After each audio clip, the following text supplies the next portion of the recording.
Baik, assalamualaikum warahmatullahi wabarakatuh. Di sesi kedua ini kita membahas lebih teknis ya, kaitannya dengan cara melihat potensi keuntungan produk. Ada beberapa cara yang kita sajikan di sini. Pertama ada cara ringkas ya. Cara ringkas ini dengan cara cek jumlah pencairan per bulan menggunakan tools Data Ahrefs, Ubersuggest maupun GKP.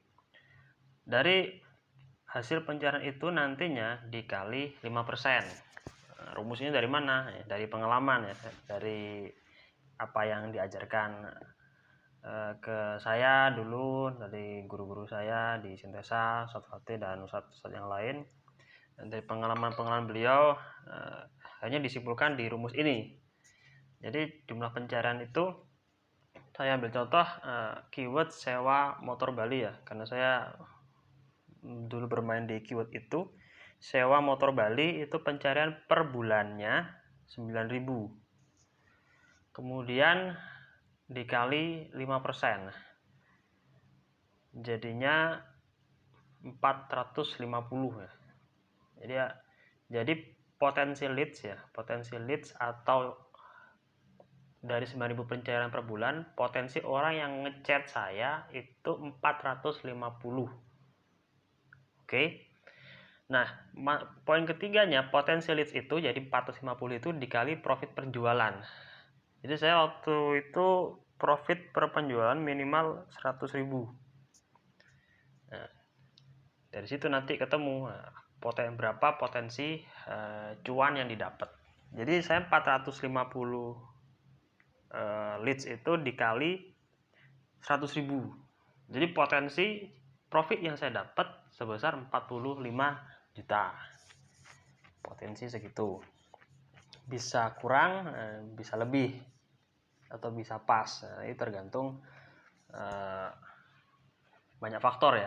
Faktor cuaca atau faktor unitnya, karena sewa motor kan unitnya terbatas ya. Atau faktor CS-nya. Banyak faktornya. Nah, kemudian misal teman-teman pengen tahu profit penjualan ya, pengen cari produk, pengen tahu profit yang didapat dalam menjual produk ya, langsung aja tanya ke vendornya, suppliernya, pemilik produknya, berapa nih Pak profit yang saya dapat kalau saya jadi reseller maupun maklar ya. Nah, ini sekian. Karena banyak dari teman-teman nantinya menemukan berbagai macam supplier ya, macam-macam suppliernya. Kalau ada yang jujur, ada yang kadang bleset ya, kadang juga banyak ulah ya, kadang nggak kooperatif ya, macam-macam. Nah, nanti akan ditemukan supplier semacam itu. Oke, itu cara yang ringkas ya. Kalau cara yang advance paling gampang, teman-teman menggunakan paid traffic atau iklan berbayar. Tujuannya apa? Agar tahu data yang didapat ya. Data sebenarnya itu berapa sih sebenarnya? Dari saya contohnya tuh kan sewa motor Bali. Kalau misalnya mau ngiklan, berapa nih kira-kira chat yang masuk? Ngiklan nggak usah lama-lama, sebulan atau 2 bulan aja. Jadi dari 2 bulan itu berapa rata-rata leads yang masuk? Misal sebulan ada 400 atau 300, nah itu data validnya di bulan itu. Nah, untuk meyakinkan teman-teman bisnis ini layak untuk dioptimasi atau enggak. Jadi yang perlu dicatat adalah iklan Google ini masuk ke dalam tahap riset ya, untuk mendapatkan berapa angka real leads yang masuk dan berapa orang yang siap transfer. Ya teman-teman dari chat, ada orang yang ngechat ya, tanyain kebutuhannya apa Pak. Kalau cocok sama produknya langsung aja sodorin nomor rekening. Kalau kira-kira orangnya mau transfer, ya udah ngilang aja, nggak usah dibalas maksudnya.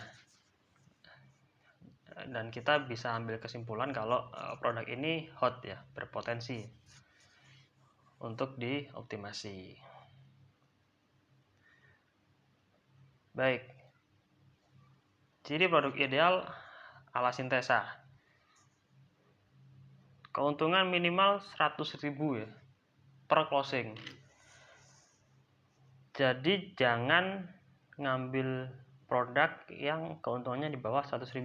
Misal keuntungannya 80.000, mending ditampung dulu. Jadi yang dieksekusi yang profit minimal 100.000. Kemudian calon konsumen tidak banyak tanya kecuali keuntungan sebanding. Misal profit 1 juta, itu produk-produk seperti umroh, rumah, mesin, dan lain-lain. Misal kalau teman-teman jadi broker atau pemasaran ya di properti, biasanya kan dari pihak developer memberikan komisi 3-5% ya dari harga rumah. Jadi misal harga rumah 500 juta ya 5%-nya paling dapat sekitar 5 jutaan ya. Jadi dari situ teman-teman bisa mengira-ngira kalau harga rumah 200 juta 5%-nya berapa. Kalau rumah harga 300 juta 5%-nya berapa.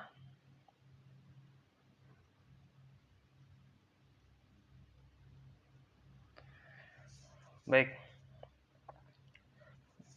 misal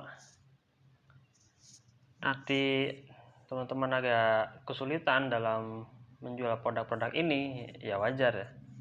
Misal kalau rumah itu biasanya closing paling 1 tahun atau 6 bulan lah. Jadi kalau properti ini memang relatif lama, pasti banyak pertanyaan. Pasti orang, karena yang dikeluarkan uang besar ya. Kalau misal harga rumah 500 juta, jadi kan kemungkinan teman-teman dapatnya komisi kalau 5% ya 25 jutaan sekali closing ya. Cuma banyak banget pertanyaannya. Mulai ini speknya berapa, nanti kalau buat invest untung apa enggak. Jadi kalau pertanyaan-pertanyaan seputar dunia properti. Kemudian umroh ya, umroh juga gitu, ini relatif agak susah nih.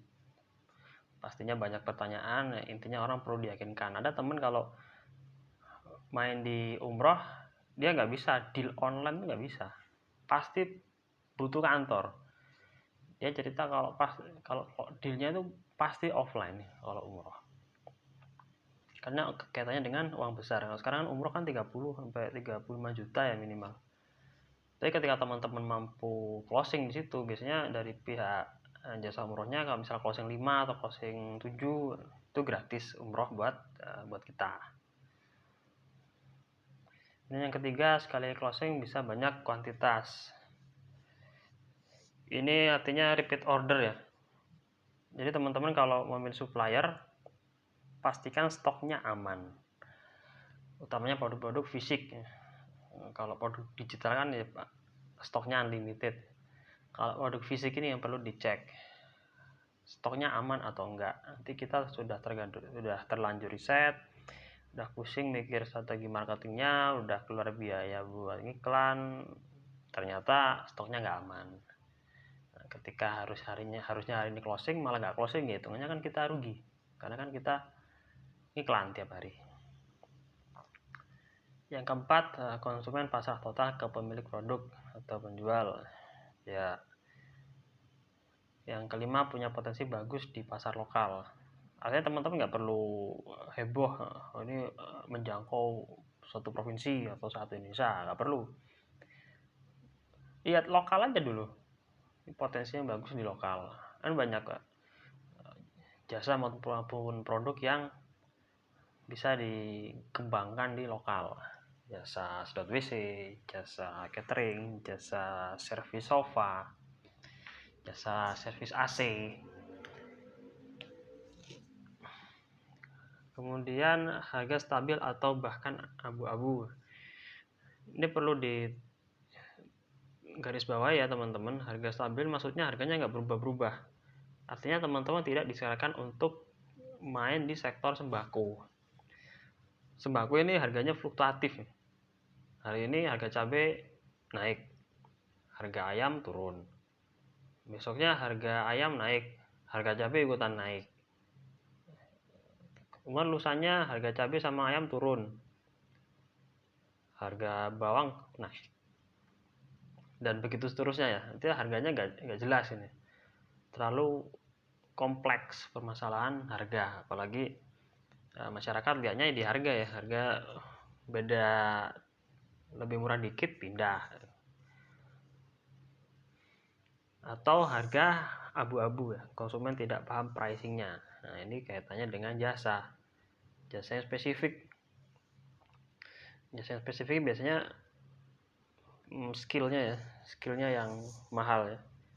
Kalau biasanya kan kalau jasa-jasa yang harga tinggi kayak tanya sama medis ya dokter spesialis.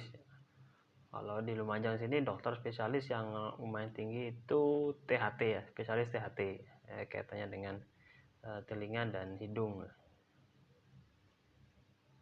Dokter spesialis THT ini sekali datang minimal 300 sudah per orang, belum obatnya. Udah ketahuan ya, dengan sehari rata-rata minimal 20 pasien yang datang dengan permasalahan telinga atau hidung maupun pernafasan. Kemudian yang ke-8, niche market, ceruk tidak luas tapi ada marketnya, artinya ada yang mau beli. Nah, ini jasa-jasa seperti ini kelihatannya nggak ada yang beli ya, padahal banyak. Kalau di lokal biasanya jasa bikin website, ini kayaknya nggak ada yang beli. Misal di Lumajang sini kayaknya nggak ada yang beli nih jasa bikin website, cuman karena menjamurnya produk-produk minuman kekinian itu ya, Thai tea, kopi, es kopi, ternyata mereka padanya butuh website juga akhirnya. Berarti kan pasarnya ada. Yang ke-9, konsumen yang membiayai produksi jasa atau barang yang PO. Ini biasanya kayak ini berkait dengan kuliner ya atau catering. Kadang DP 50%. Nah, biasanya DP-nya ini sudah nggak hanya menutup biaya produksi, tapi kita udah cuan gitu. Udah profit di 50%, di DP 50% tersebut malahan. Yang ke-10, yang punya potensi getok tular tinggi. Nah, artinya bisa datangkan customer baru tanpa promosi langsung, atau customer baru mendapat rekomendasi dari customer lama. Ini yang saya alami sendiri ya di Lumajang sini. Saya sama istri membangun usaha nasi kebuli ya. Itu hitungannya nampan ya. Jadi satu nampan porsinya 5-6 orang. Nah, segmen kita masuk ke kalangan pesantren, satu saat kiai-kiai. Itu nah, antar kiai kan atau gus-gus ini kan mereka juga ada kumpulan sendiri. Nah, dari situ dari satu kiai closing, ada story, kayaknya yang bikin story juga. Ternyata di Lumajang ada loh nasi kebuli yang enak. Ternyata di Lumajang ada loh nasi kebuli yang kualitasnya bisa buat acara-acara kita, acara Banjari, acara haul misalnya, atau acara pernikahan. Jadi punya potensi getok tular tinggi. Udah dari kalau getok tularnya udah tinggi, kita nggak usah biaya marketing, jadi zero marketing malahan. Baik, ada lagi yang perlu teman-teman coba berkaitan dengan bisnis barang bekas.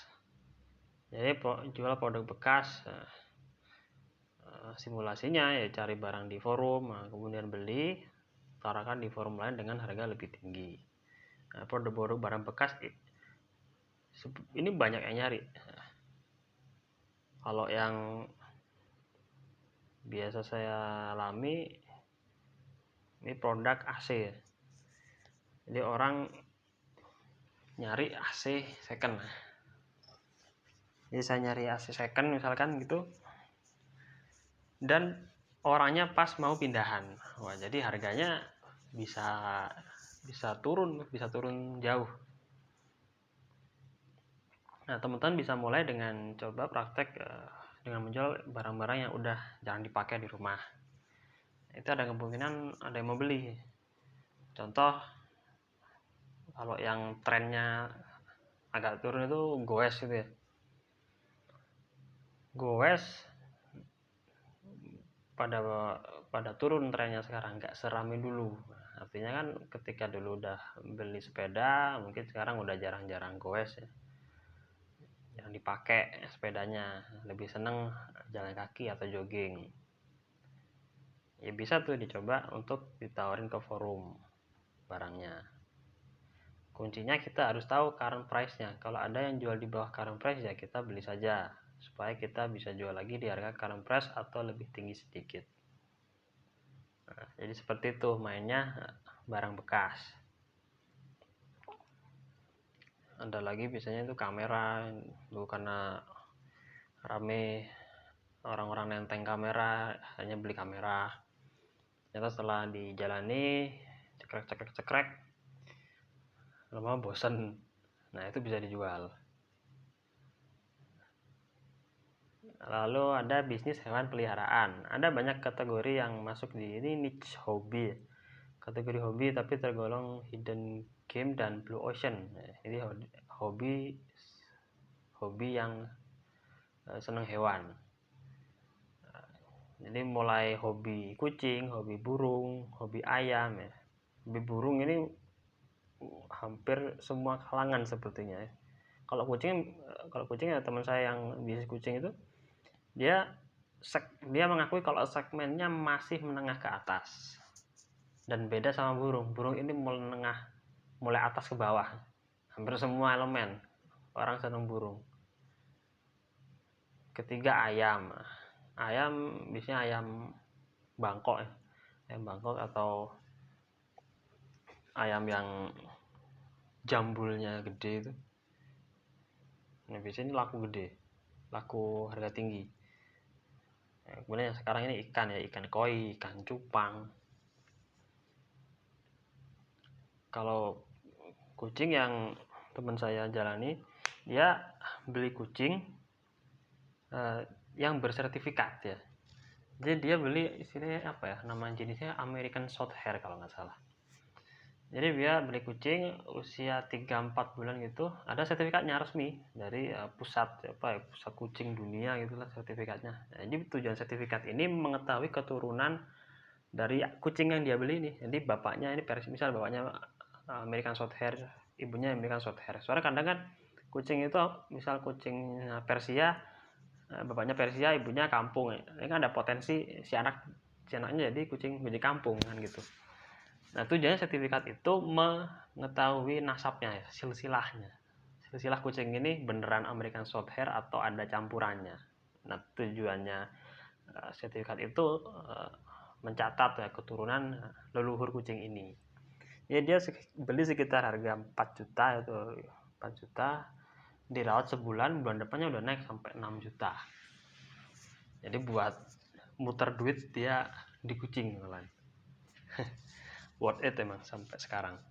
Teman-teman bisa nyoba kalau mau bermain di bisnis itu, karena ini die hardnya banyak banget. Orang kadang lihat seneng sama kucing, udah kadang seneng dan menaruh perhatian sama kucing tersebut, harga berapapun kadang dibeli, karena datanya itu tadi segmentasinya masih menengah ke atas. Lalu ada bisnis dengan sistem PO. Jadi benefitnya tidak butuh modal, kalau terpaksa butuh ya kecil sekali. Kedua, potensi kerugiannya sangat kecil.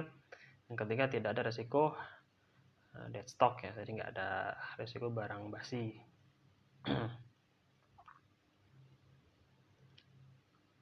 Nah, ini tapi risikonya dikomplain ya. Ya sama, saya juga waktu menjalani nasi kebuli, komplainnya ketika orderan banyak Jadi yang masak ini nggak maksimal itu. Kendala di produksi. Jadi kendalanya di produksi ya, bukan di marketing. Artinya urusan marketing sama pelanggan ini udah beres, tinggal urusan produksi. Nah waktu itu orderan banyak, yang masak masih belum banyak, ya nggak maksimal dia masaknya, sampai agak gosong waktu itu. Udah dikomplain udah.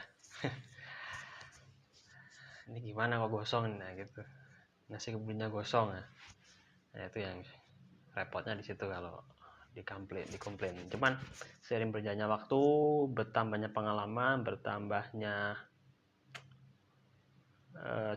celah-celah yang sebelumnya terbuka ini bisa ketutup dengan sendirinya karena bertambahnya pengalaman dan jam terbang.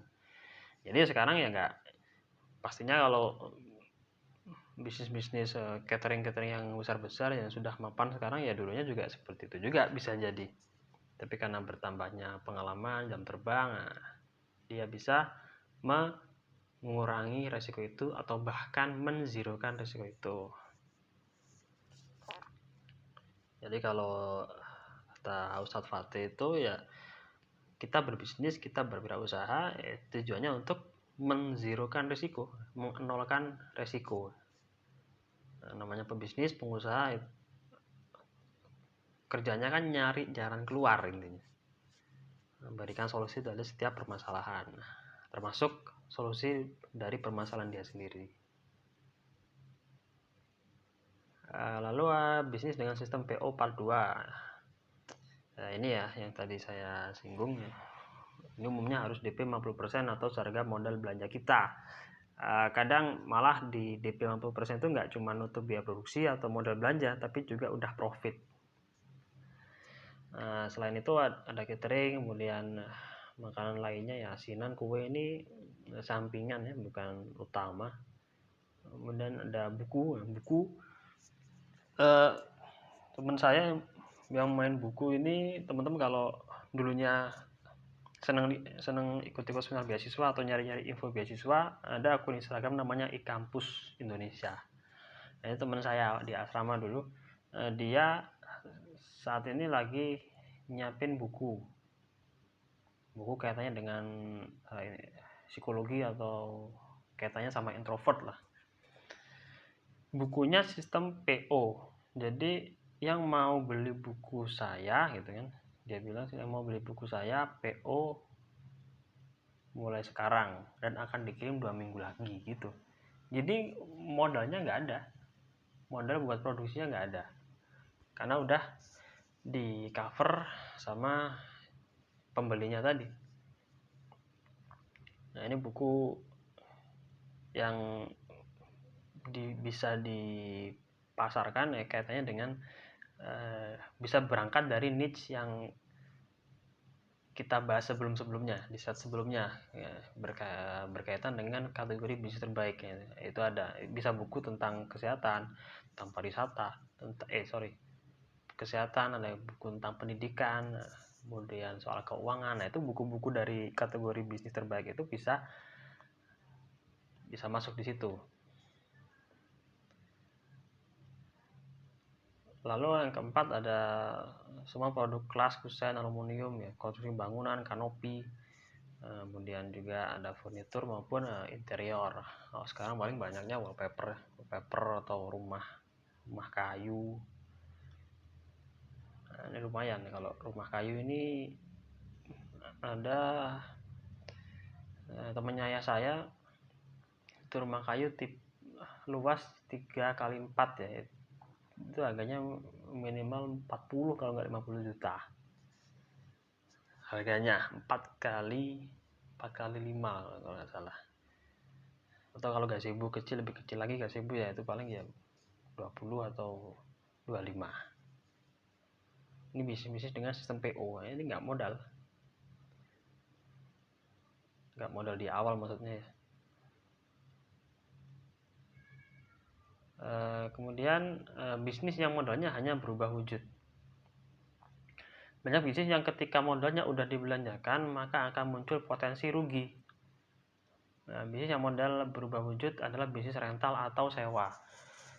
Jadi misal mau buka bisnis sewa kamera gitu, ini beli kamera second, belinya kamera yang second aja. Ini misal beli kamera second harga 10 juta, misal nanti dijual lagi, ruginya itu cuman 10%. Jadi beli kamera 10 juta dikurangi 10%, jadi rugi 1 juta ya. Itu enaknya beli barang second. Nah, kemudian ketika ingin diuangkan, ya disewain. Nah, dari situ uangnya bisa muter, bisa dapat penghasilan dari situ. Tapi perlu diriset juga kamera apa yang liquid ya, bagaimana kamera tersebut memang populer dan dicari orang. Kalau mobil nih misalnya ya, kalau misalnya beli mobil ya, mobil beli second kemudian disewakan, ketika bisa setahun udah disewakan, dijual ruginya cuma 10%. Bayangin, itu enaknya barang second. Nah, mobil misal disewain atau digunakan buat travel gitu, harga paling yang stabil ya itu merek seperti Panther. Cuman ya nggak mungkin ya Panther, sewa mobil Panther kan nggak mungkin ya. Yang sekarang masih stabil harganya itu Avanza, Xenia, Innova. Itu harganya stabil di pasaran dan bisa disewain. Atau kalau mobil yang lebih kecil yang bukan minibus itu ada Brio. Brio ini masih stabil harganya, orang banyak nyari, terutama yang second tuh orang banyak nyari karena ayah saya kan main di showroom ya, showroom mobil second. Nah, jadi saya banyak dapat info dari situ. Mobil secondnya harganya stabil yaitu Brio, Innova, Xenia, Avanza. Itu mobil sejuta umat ya, jadi harganya susah buat anjlok. Yang lain-lain ini ya ada mesin molen atau alat berat ini belum terlalu paham ya hitungannya. Ada lagi sound, kemudian tenda sama helikopter. Ini tambahannya. Kalau penjelasan lebih banyak di kamera sama mobil atau motor yang bisa diaplikasikan secara gampang. Baik, kalau jual barang orang bisa datangkan cuan, kenapa tidak? Jadi banyak teman-teman yang mungkin masih gengsi ya, wah ngapain jualin barang orang, ngapain jadi reseller, ngapain. Jadi anggapannya kalau maklar itu kaitannya dengan hal negatif gitu ya, ngapain sih maklarin barang orang ya gitu, kayak bisa gitu. Nah, sebenarnya dari kita berangkat dari maklar, berangkat dari reseller, banyak ilmu yang bisa kita dapat di situ sebelum benar-benar terjun sebagai business owner atau brand owner. Karena nanti ketika sudah memutuskan terjun sebagai brand owner atau business owner, akan lebih banyak lagi dramanya.